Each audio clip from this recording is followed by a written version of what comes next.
3월 31일 수요일 묵상 37일차입니다. 오늘의 주제는 자기 길을 점검하라입니다. 함께 나누실 말씀은 누가복음 22장 4절에서 6절 말씀입니다. 이에 유다가 대제사장들과 성전 경비대장들에게 가서 예수를 넘겨줄 방도를 의논하매 그들이 기뻐하여 돈을 주기로 언약하는지라. 유다가 허락하고 예수를 무리가 없을 때에 넘겨줄 기회를 찾더라. 아멘. 고난주간의 수요일입니다. 이날에 무슨 일이 있었는지 성경에는 정확히 기록되어 있지 않습니다.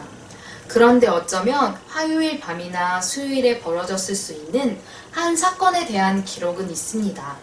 바로 예수님의 12제자 중 하나인 가룟 유다의 은밀한 거래입니다. 그는 왜 종교 지도자들에게 예수님을 팔기로 결심했을까요? 성경에 분명한 이유가 나오지는 않습니다. 어떤 사람은 가룟 유다가 돈이 필요했을 것이라고 말합니다. 실제로 성경을 보면 그가 돈에 간심했음을 알 수 있는 대목들이 있습니다.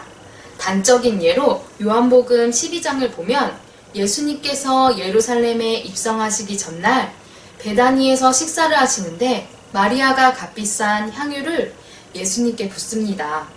그 자리에 함께 있던 가룟 유다가 그 모습을 보고는 불쾌함을 표현합니다. 그 향유를 300데나리온에 팔아서 가난한 사람들에게 주지 않고 왜 이렇게 낭비하는가? 겉으로는 가난한 사람들을 위하는 척했지만 사실 그의 가장 큰 관심은 돈이었음을 성경은 분명히 밝힙니다. 한편 가룟 유다에게 더 큰 계획이 있었을 것이라고 주장하는 사람도 있습니다. 이들은 유다가 로마 제국의 통치에 무력 항쟁으로 맞설 것을 주장한 열심당원이었다고 봅니다. 그래서 예수님이 큰 능력으로 로마 제국을 물리치실 것을 기대했는데 그런 모습이 보이지 않자 극단적인 방법을 쓰기로 결심했다는 것입니다. 즉, 예수님을 곤란한 상황에 빠뜨려서 능력이 나오도록 유도한 것이라는 주장입니다. 실제로 어떤 견해가 맞는지는 모릅니다. 하지만 어떤 이유든 간에 가룟 유다 자신에게는 나름의 논리적 이유가 있었음이 분명합니다. 그러나 아무리 타당하고 정당한 이유라고 하더라도 반드시 지켜야 할 선이 있습니다. 무엇을 선택하든지 결국은 예수님을 아름답게 드러내는 선택이어야 했습니다.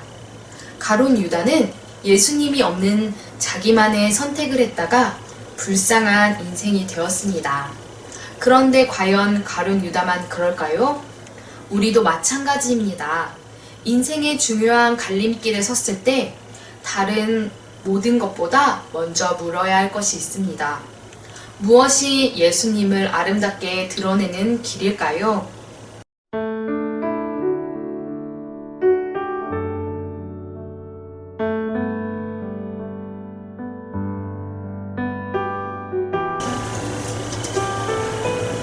함께 기도하겠습니다.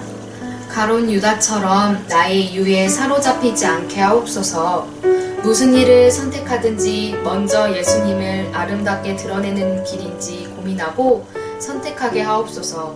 그리하여 나를 통해 예수님이 높아지게 하옵소서. 예수님의 이름으로 기도합니다. 아멘.